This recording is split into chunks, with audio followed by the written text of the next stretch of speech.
इस कार्यक्रम के पुण्यार्चक हैं श्री जयेश भाई जसवंत लाल शाह, श्रीमती रूपाबेन शाह, श्री अर्पित वखारिया, श्रीमती अदिति वखारिया, कियारा वखारिया, जियान वखारिया, कुंजन गांधी, ईशा गांधी एवं हथवी गांधी।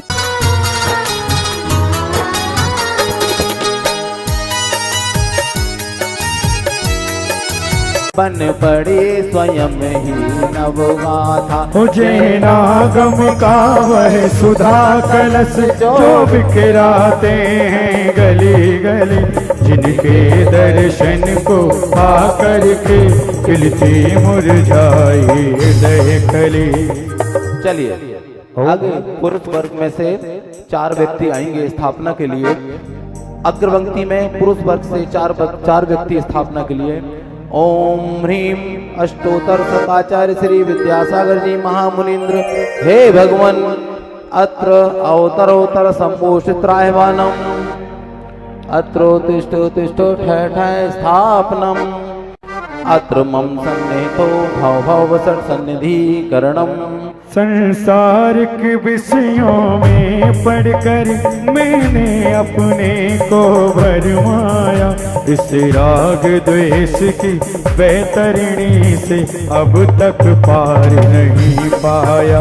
तब ज्ञान सिंधु के जल कण से भव कलमस धोने आया हूँ। आना जाना मिट जाए मेरा यह बंद काटने आया हूँ। ओम ह्रीम अष्टोत्तर शताचार्य श्री विद्यासागर जी महामुनीन्द्राय, जन्म जरा मृत्यु विनाशाय जलम निर्वपामिति स्वाहा। क्रोध अनिल में जल जल कर अपना सर्वस्व लुटाया है, निज शांत स्वरूप न जान सका जीवन भरे से भुलाया है। चंदन शम शीतलता पाने अब शरण आप की आया हूँ, संसार ताप मिट जाए मेरा चंदन वंदन को लाया हूँ।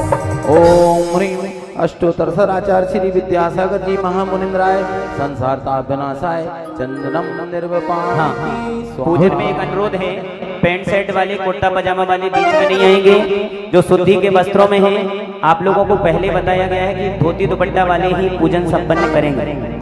बीच में कोई भी पीछे से दर्शनार्थी नहीं आएंगे, दर्शन करना है आप वहीं पीछे से करो। जड़ को ना मैंने जड़ समझा, नहीं अक्षय निधि को पहचाना, अपने तो केवल सपने थे ब्रह्म और जगत का भटकाना। चरणों में अर्पित अक्षत है, अक्षय पद मुझको मिल जावे, तब ज्ञान अरुण की किरणों से यह हृदय कमल ही खिल जावे। ओम ह्रीम अष्टोत्तर शत आचार्य श्री विद्यासागर जी महामुनीन्द्राय, अक्षय पद प्राप्त अक्षतान निर्वपामिति स्वाहा। इन विषय भोग की मदिरा पी मैं बना सदा से मतवाला, कृष्णा को तृप्त करे जितनी उतनी बढ़ती इच्छा ज्वाला। मैं काम भाव विंगवन से तुमन चढ़ाने आया हूँ, यह मदन विजेता बन न सके यह भाव हृदय में लाया। ओम ह्रीम अष्टोत्तर शताचार्य श्री विद्यासागर जी महामुनीन्द्राय, कामबाण विध्वंसनाय पुष्पम निर्वपामिति स्वाहा। हे गुरुदेव, मैं तो भूल गया कुछ भी कहना, तोरी प्रीत में रोवत है नैना। ये चमक ये धमक फुल बन में महक, सब कुछ गुरुदेव तुम्हीं से है। ये चमक ये धमक फुल बन में महक, सब कुछ गुरुदेव तुम्हीं से है। इस छुदा रोग की व्यथा कथा भाव भाव में कहता आया हूँ, अति भक्ष अवक्ष बके फिर भी मन तृप्त नहीं कर पाया हूँ। नैवेद्य समर्पित करके मैं तृष्णा की भूख मिटाऊंगा, अब और वर्ग ना भटक सकूं, यह अंतर बोध जगाऊंगा। ओम ह्रीम अष्टोत्तर अष्टोत्तर शताचार्य श्री विद्यासागर जी महामुनिंद्राय क्षुधारोग विनाशाय नैवेदम निर्वपामिति मोहांधकार से व्याकुल हूँ, निज को नहीं मैंने पहचाना। मेरा द्वेष में लिप्त रहा, इस हाथ रहा बस पछताना। यह दीप समर्पित है गुरुवर, मेरा तम दूर भगा देना। तुम ज्ञान दीप की बाती से मम अंतर दीप जला देना। ओम ह्रीं अष्टोत्तर शताचार्य श्री विद्यासागर जी महामुनिंद्राय मोहांधकार विनाशाय दीपम निर्वपामिति स्वाहा। इन अशुभ कर्म ने घेरा है, मैंने अब तक यह माना था। बप पाप कर्म तज कर्म को चाह रहा था अपनाना। शुभ अशुभ कर्म सब विपुदल है, मैंने जलाने आया हूँ। इसी लिए गुरु चरणों में अब धूप चढ़ाने आया।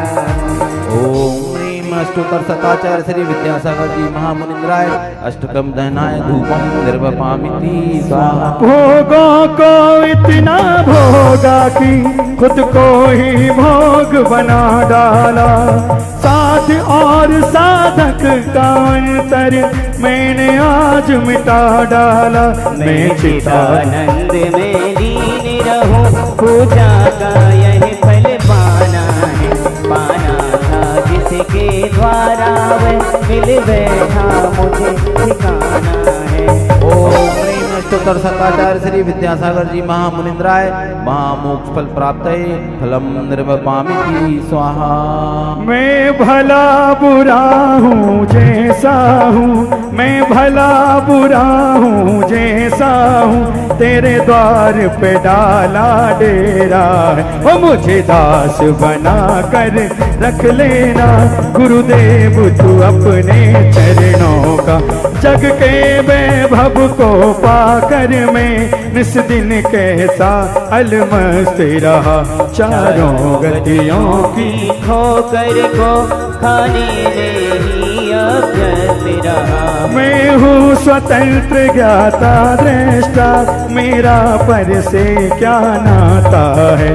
कैसे अनर्थ पद पा जाऊं, यह भक्ति भावना भाता है। ओम ह्रीं अष्टोत्तर शताचार्य श्री विद्यासागर जी महामुनिंद्राय अनर्घ पद प्राप्त अर्घम निर्वपामिति स्वाहा। हो भावों की निर्मल सरिता में अब गाहन करने आया हूँ। मेरा सारा दुख दर्द हरो, यह भव बैठने लाया हूँ। हे तपोमूर्ति है आराधक है योगीश्वर है महासन, यह भक्त कामना देख सके युग युग तक आगामी वसंत। ओम ह्रीं अष्टोत्तर शताचार्य श्री विद्यासागर जी महामुनिंद्राय अनर्घ पद प्राप्ताय जयमाला पूर्णर्घम निर्वपामिति बोलो पूज्य निर्यापक श्रमण ज्येष्ठ श्रेष्ठ मुनि श्री समय सागर जी महाराज की साथ में श्रीमान लक्ष्मी चंद जी, संदीप कुमार जी, लकी चौधरी परिवार आ जाए करतल ध्वनि के साथ में। और हमारे बीच में हमारे समाज के श्रेष्ठी मुकेश जी थाना यहाँ पर पधारे हैं। पूज्य महाराज श्री के पावन पवित्र चरण कमलों में श्रीफल समर्पित आ जाए लक्ष्मी चंद जी और हमारे बीच मुकेश भाई हाँ सागर से वो भी श्रीफल समर्पित कर आशीर्वाद प्राप्त करेंगे। लकी चौधरी परिवार के सभी सदस्य आ जाएंगे जल्दी।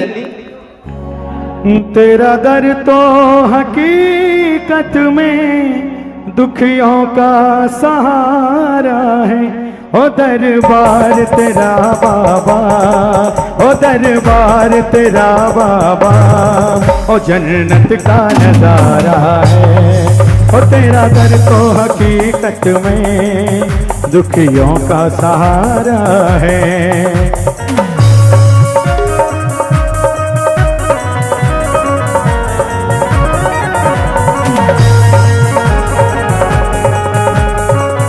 चलेगा। बोलो द्वारसांग त्रिवाणी माता की हाँ जल्दी बुला लो जिनकी भावना है। समय ज्यादा नहीं लगाए। अशोक कुमार जी मलैया परिवार शीघ्रता के साथ में आ जाए महाजन वाणी भेंट करने के लिए।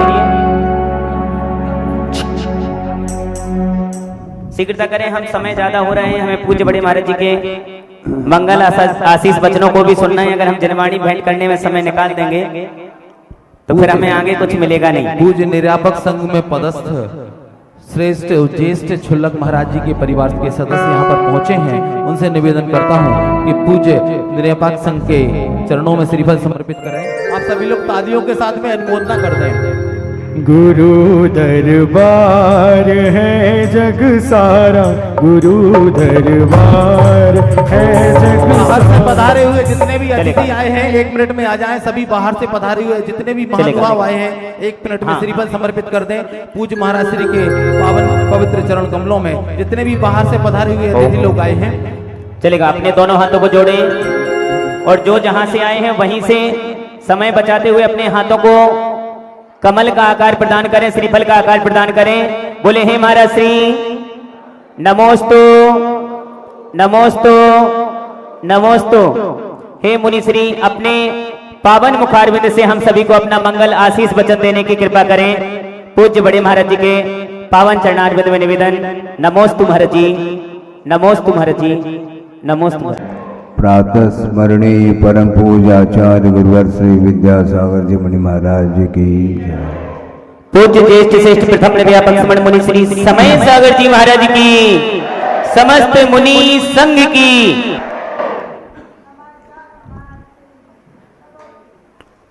आज आदिनाथ भगवान वृषभदेव जिनका जन्म कल्याणक का दिन है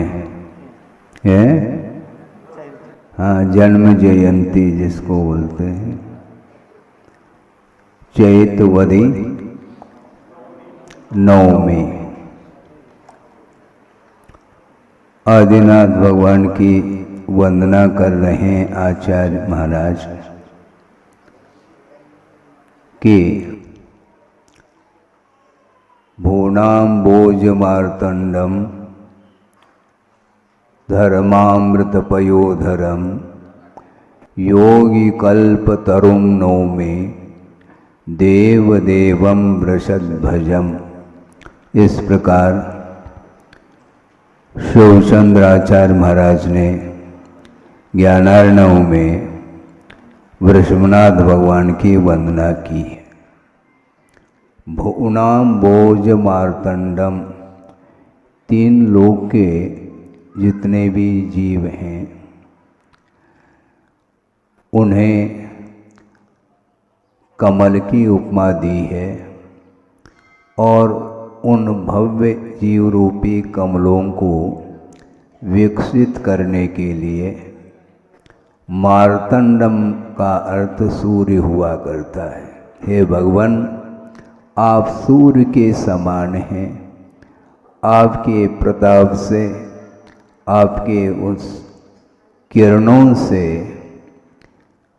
भव्य जीव रूपी कमल विकसित हो जाते हैं। धर्मामृत पयोधरम कहा, धर्म रूपी अमृत की वर्षा करने के लिए पयोधर अर्थात आप मेघ के समान हैं। और योगी कल्प तरुम नौमी, योगी जो साधक होते हैं, श्रमण होते हैं, साधना करने वाले, ऐसे योगी रूपी योगियों के लिए कल्प तरु के समान है। भोग भूमि में कल्प वृक्षों के माध्यम से जीवों का जीवन यापन होता था और वर्तमान में कर्म भूमि चल रही है। और वो कैसे थे? योगी कल्प तरुम, योगी जो भी कामना करें उस कामना को पूर्ण करने वाले वे आदिनाथ प्रभु हैं। और देव देवम वृषद्भजम, हे भगवान आप देवादि देव हैं। युग के आदि में आपका यहाँ अवतरण हुआ, जन्म हुआ और वृषध्वजम अर्थात धर्म रूपी ध्वजा के स्वरूप हैं, ऐसे आपकी मैं वंदना करता हूँ। इस प्रकार शिवचंद्राचार्य महाराज ने आदिनाथ भगवान को याद किया है। वस्तुतः आप लोग स्वाध्याय करते हैं, आगम का अध्ययन करते हैं, वहाँ पर एक सूत्र आया है, उमा स्वामी महाराज ने तत्पर सूत्र में बहुत महत्वपूर्ण सूत्र दिया है। वह ये है कि भरत और ऐरावत क्षेत्र में काल का परिवर्तन देखने में आता है। वैसे काल के माध्यम से वस्तु का परिणमन सर्वत्र हो रहा है, किंतु षट समयाभ्याम उत्सर्पिण्य अवसर्पिणीभ्याम भरत ऐरावतयोर वृद्धिरासौ, ऐसा कहा। भरत और ऐरावत क्षेत्र में वो सर्पिणी और अवसर्पिणी को लेकर के परिवर्तन देखने में आता है। और तृतीय काल के अंत में है, तृतीय काल के अंत और चतुर्थ काल का प्रारंभ होने को है। उस समय वृषभनाथ भगवान का जन्म हुआ था। युग की आदि में वहाँ से युग प्रारंभ हुआ। वैसे यह अनादि अनिधन यह संसार है, और अतीत में इस संसार में जिस प्रकार वृषभनाथ हुए हैं, इसी प्रकार अनंत तीर्थंकरों का भी उद्भव हुआ, और वे भव्य जीवों के लिए मोक्ष मार्ग का क्या स्वरूप है उसको प्रशस्त करते हुए भव्य जीवों का कल्याण उन्होंने किया है।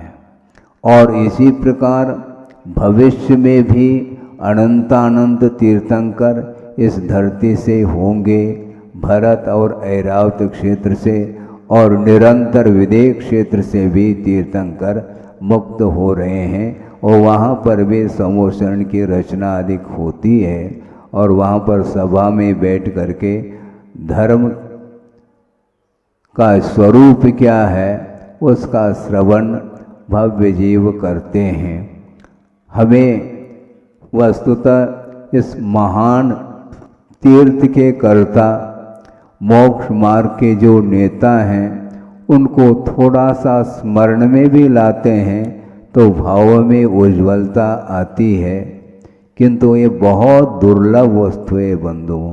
जिस समय तत्व की चर्चा करते हैं, अन्यान्य सांसारिक चर्चाओं को, कार्यों को विराम देते हुए, उनको गौण करते हुए धर्म के स्वरूप के विषय में कुछ समझते हैं, उस समय ऑटोमेटिक ही परिणामों में अंतर आता चला जाता है। कितना प्रभाव है उनका, ये उनका प्रभाव है, हम लोगों का नहीं। करोड़ों वर्ष हुए हैं, वृषभनाथ भगवान चतुर्थ काल के आदि में हुए हैं, और चतुर्थ काल कितना टाइम पीरियड कितना है उसका 42,000 कम 1 कोड़ा कोड़ी सागर प्रमाण यह चतुर्थ काल का समय है, और उसके आदि में वृषभनाथ हुए हैं, और उनका स्मरण आज भी हम और आप लेते हैं तो तत्काल परिणामों में अंतर आता है। द्रव्य, क्षेत्र, काल, भव इत्यादि के ये निमित्त हैं, और इन निमित्तों को लेकर के भाव उत्पन्न होते हैं।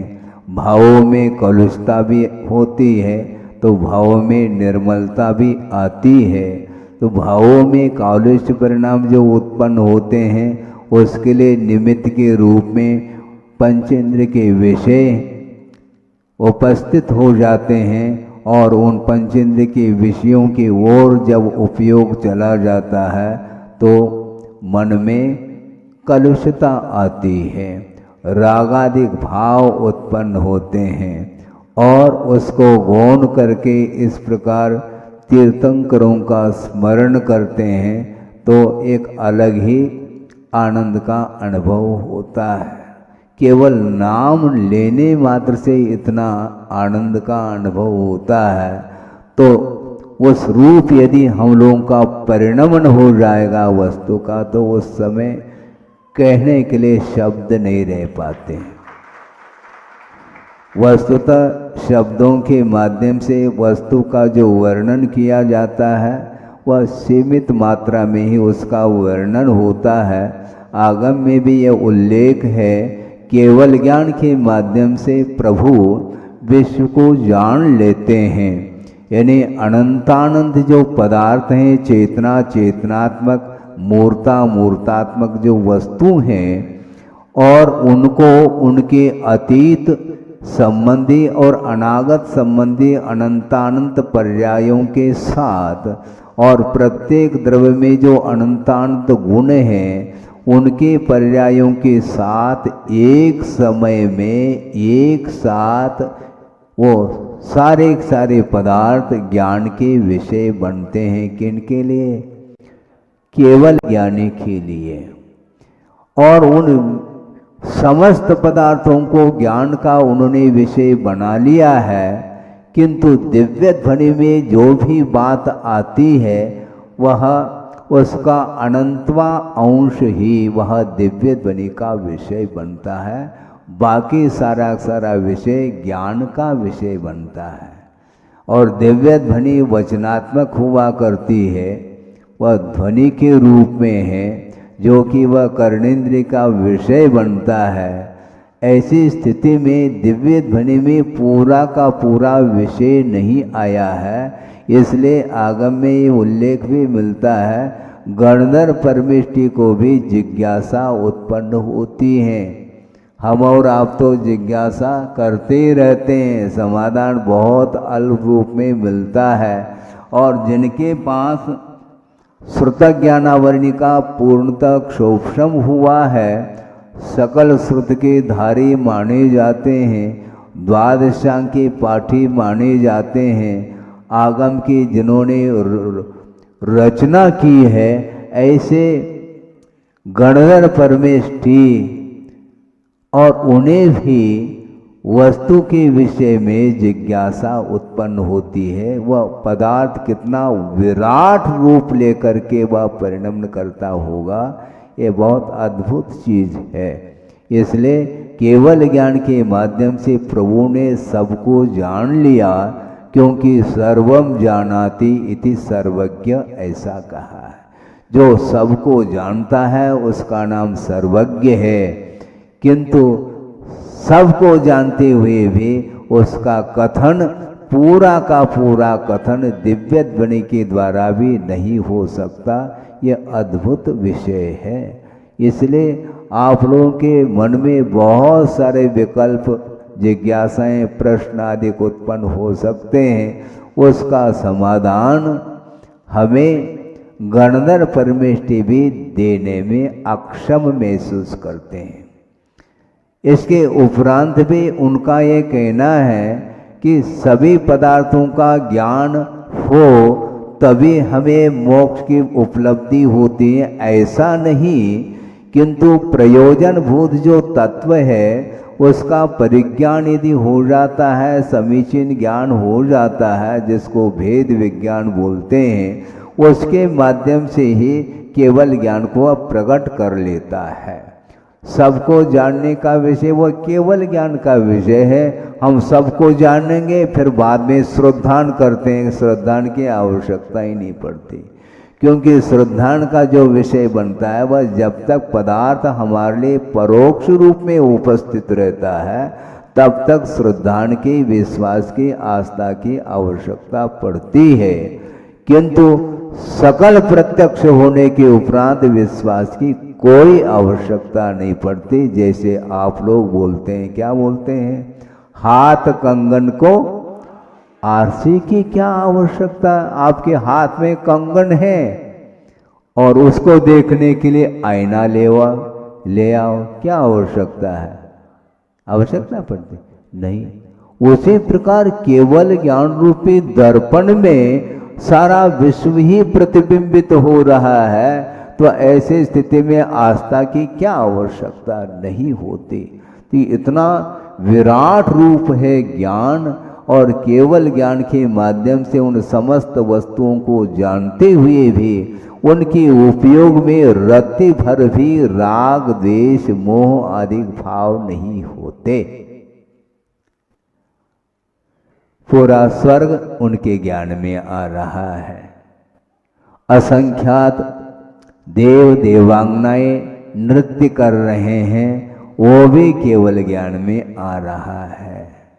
क्योंकि केवल ज्ञान होने के उपरांत अरहंत अवस्था में नेत्र तो हैं, किंतु नेत्रेंद्र का कोई उपयोग नहीं होता, क्योंकि भावेंद्रिय समाप्त हो चुके हैं। भावेंद्रिय है क्या?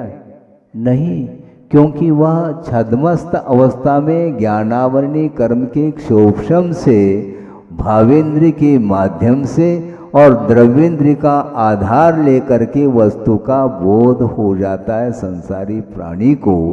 किंतु केवल ज्ञान होने के उपरांत शरीर में सारे द्रव्येंद्रियां विद्यमान हैं, किंतु उनका आधार लेकर के वस्तु का बोध नहीं होता। किंतु केवल ज्ञान के माध्यम से बिना किसी का आलम्बन लिए सारे पदार्थ ज्ञान के विषय बनते हैं। इसके उपरांत भी उनका वह ज्ञान मोह से प्रभावित नहीं, क्योंकि मोहनी कर्म का पूर्णतः क्षय हो चुका है। सर्वप्रथम केवल ज्ञान जो उत्पन्न होता है वह मोहनी कर्म का क्षय हो जाता है, और इसके पश्चात ज्ञानावरणीय दर्शनावरणीय और अंतराय कर्म का एक साथ क्षय होने के फलस्वरूप केवल ज्ञान प्रकट हो जाता है, और केवल ज्ञान से विभूषित वे भगवान प्रभु माने जाते हैं। तो युग के आदि में उनका जन्म हुआ और धीरे धीरे उनका विकास हुआ है। जन्मतः उन्हें केवल ज्ञान नहीं था, जन्मतः अवधि ज्ञान था, मति ज्ञान श्रुति ज्ञान तो था ही, और साथ साथ क्षायिक सम्यक दर्शन भी है। इसके उपरांत भी जब तक असंयम दशा में उनका जीवन व्यतीत होता है, जब तक तब तक उन्हें वीतराग स्वसंवेदन जिसको बोलते वह संभव नहीं है। केवली भगवान हैं और वे उसी भोग से मुक्त होंगे, जब होंगे तब होंगे। अभी केवल ज्ञान उन्हें प्रकट नहीं हुआ और वो दीक्षित भी नहीं हुए हैं, और जन्म हुआ है वृषभ कुमार का, और धीरे धीरे वह शरीर का विकास होता चला जाएगा, और कालांतर में जा करके जब उन्हें वैराग्य हुआ तब वो दीक्षित हो जाते हैं। तो दीक्षित होते ही उन्हें केवल ज्ञान को छोड़ करके सारी रिद्धियाँ प्राप्त हो जाती हैं, विपुलमती मन पर ज्ञान से संपन्न हो जाते हैं, और संपूर्ण रिद्धियों से संपन्न होने के उपरांत भी उनके मन में कोई भी आकुलता नहीं कि मैं दूसरे को कुछ उपदेश दे दूं। नहीं, क्या उपदेश देना, पहले स्वयं स्वाद लें फिर बाद में उपदेश दे। मिश्री का स्वाद जिन्हें नहीं है और उसका वर्णन करने के लिए वो बैठ गए, मान लो वर्णन करने से होना क्या है, सामने वाला यह पूछता है कि आप वर्णन तो बहुत साहित्यिक शब्दों के द्वारा कर रहे हो मिश्री का, किंतु उसका स्वाद कैसा है बताओ। आकाश से गमन कर रहे हैं, आनंद आता होगा उनको, उनको देख करके हम और आपको आनंद आ सकता है, किंतु उनको कोई इससे प्रयोजन नहीं। जिस प्रकार आप लोग एरोप्लेन में बैठ करके आनंद का अनुभव करते हैं, और मान लो एरोप्लेन हवाई जहाज मान लो जा रहा है तो उसको देख करके भी आनंद का अनुभव करते हैं। कोई देख करके करता है, कोई बैठ करके करता है, कोई एरोप्लेन निर्माण करके वह आनंद का अनुभव करता है। लेकिन ये आनंद केवल भौतिक आनंद है, आत्मिक आनंद नहीं है। इसलिए उन्हें अर्थात प्रभु को इन भौतिक वस्तुओं से कोई प्रयोजन नहीं, वो शांत बैठे हैं, अपने लक्ष्य को प्राप्त करने के लिए साधना में रत हैं। 1000 साल तक उन्हें साधना में काल उनका व्यतीत हुआ, किंतु कभी भी उन्हें कोई विकल्प नहीं हुआ कि कब केवल ज्ञान प्राप्त होगा, हाँ, कब मैं उपदेश दे दूं। ऐसा विकल्प नहीं उनको, क्योंकि विकल्प जिसको उत्पन्न होते हैं उनका मन एकाग्र है ही नहीं। उन्होंने लक्ष्य बनाया है और वह अडिग रहे अपनी साधना में बिना किसी अपेक्षा के, तब उन्हें केवल ज्ञान उत्पन्न हुआ और उसके माध्यम से असंख्यात जीवों का कल्याण हुआ है। कल्याण जो होता है उस कल्याण में वो एकमात्र निमित्त के रूप में उपस्थित होते हैं, किंतु जो कल्याण करने के लिए भीतर से लालायित है और पुरुषार्थ निरंतर करता है, उनका कल्याण होना है और किसी का संभव नहीं, क्योंकि उनके द्वारा ही एकांत से कल्याण होता है ऐसा मानेंगे तो अभी तक हम और आपका कल्याण क्यों नहीं हुआ, ये बहुत बड़ा प्रश्न चिन्ह सामने आ जाता है। इसलिए आचार्य कहते हैं जो बहिरंग निमित्त होता है वह अपना काम करता है, उसके अभाव में भी नहीं होगा, किंतु उसके सद्भाव में हो ही ये अनिवार्य नहीं।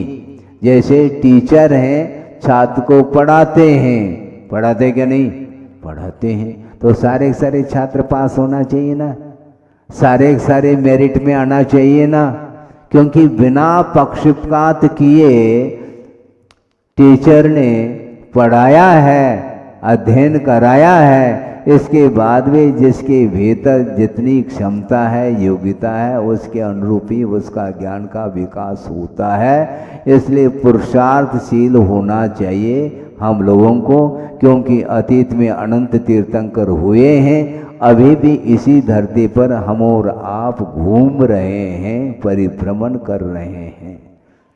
हमारा परिभ्रमण रुका क्यों नहीं? रुकेगा निश्चित रूप से, किंतु परिभ्रमण को रोकने के लिए स्वयं को ही पुरुषार्थ, आत्म पुरुषार्थ करना पड़ेगा और मोक्ष मार्ग पर आरूढ़ हुए बिना और कोई भी उपाय ही नहीं है। रोग को दूर करना है तो निश्चित रूप से डॉक्टर के शरण में जाना पड़ेगा, वैद्य के पास जाना पड़ेगा, विश्वास करना पड़ेगा और दवाई लेनी पड़ेगी, और अपने तरफ से कोई भी वहां पर क्या चलेगा नहीं, वो दवाई बाद में देते हैं। साथ साथ उनका ये कहना रहता है डॉक्टरों का, ये दवाई तब काम करेगी जब परहेज करोगे। जिन कारणों के द्वारा रोग उत्पन्न हुआ है उस सामग्री का तुम सेवन करोगे तो निश्चित रूप से निरंतर तुम दवाई भी लेते रहोगे तो भी रोग निष्कासित नहीं होगा। आप इंसुलिन जानते हैं? इंसुलिन, और इंसुलिन का इंजेक्शन अपने हाथ से लगा रहा है वो, और एक हाथ में इंसुलिन है और एक हाथ में रसगुल्ला।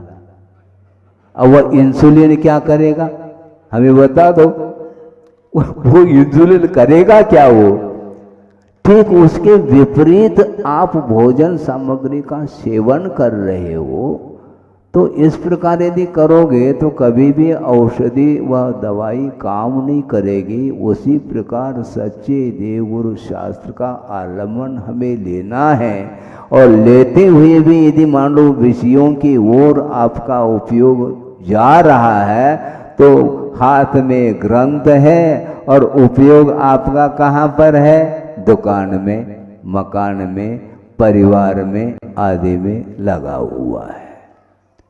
रिश्तेदारी चल रहा है, रिश्ता, और रिस रहा है, बार बार रिश्ता है, वो रिश्ता कर दे क्या टपकता है वो, मकान जो है ना लीक हो रहा है, वो रिस रहा है पानी। उसी प्रकार आपके बहुत सारे रिश्ते नाते हैं, उसमें संसारी प्राणी उलझा हुआ है, तो भगवान हंस रहे होंगे। हालांकि वो हंसते नहीं, किंतु एक बात कही जा रही है कि अनंत शुद्ध परमेष्टि लोकाग्र पर विराजमान है, उनसे कोई भी व्यक्ति छिप नहीं पाया अभी तक। उनके ज्ञान में सब लोग आ रहे, ध्यान रखो, तुम मकान को ताला लगा दो और भीतर बंद होकर के कुछ भी चेष्टाएं करो, तुम दुनिया को छुपा सकते हैं अपने आप को, किंतु भगवान से छिपा नहीं पाओगे, ये ध्यान रखो, सब जानते हैं। हाँ, लेकिन कहते कुछ नहीं, वो उनको ज्ञात है ये संसार का स्वरूप है, कहने से काम नहीं होगा। इसकी आदत है संसारी प्राणी की, क्योंकि जितना हम कहेंगे उतना और वह करता चला जाता है। अभी शांत बैठकर से सुन रहे हैं, जैसे ही समाप्त हो जाएगी देशना प्रवचन, फिर देख लो आप कैसे स्वभाव में आ जाते हैं। एक व्यक्ति भी शांति के साथ नहीं जाएगा, फिर किल किल किल किल आवाज चालू हो जाती है। इसको बोलते हैं स्वभाव, और स्वभाव के लिए कोई औषधि है ही नहीं। इसलिए हम ज़्यादा समय नहीं लेना चाहते। आज चैतवदी नवमी के दिन इस पवित्र तिथि पर उनका जन्म हुआ था, किंतु उनका एक बार ही जन्म हुआ, अब उनका जन्म संभव नहीं है। जन्म होने के उपरांत वह जीवन मुक्ति, केवल ज्ञान होते ही वह जीवन से मुक्त हो गए, मात्र द्रव्य मुक्ति शेष रह गई, और केवल ज्ञान होने के उपरांत कुछ ही दिनों में उन्हें निर्वाण का लाभ भी हुआ। इस प्रकार इस मोक्ष पद पर आरूढ़ होकर के अनंत आत्माएं उस अविनश्वर पद को प्राप्त कर चुकी हैं, और आप लोग यदि प्राप्त करना चाहो तो बहुत बड़ी साधना की आवश्यकता है।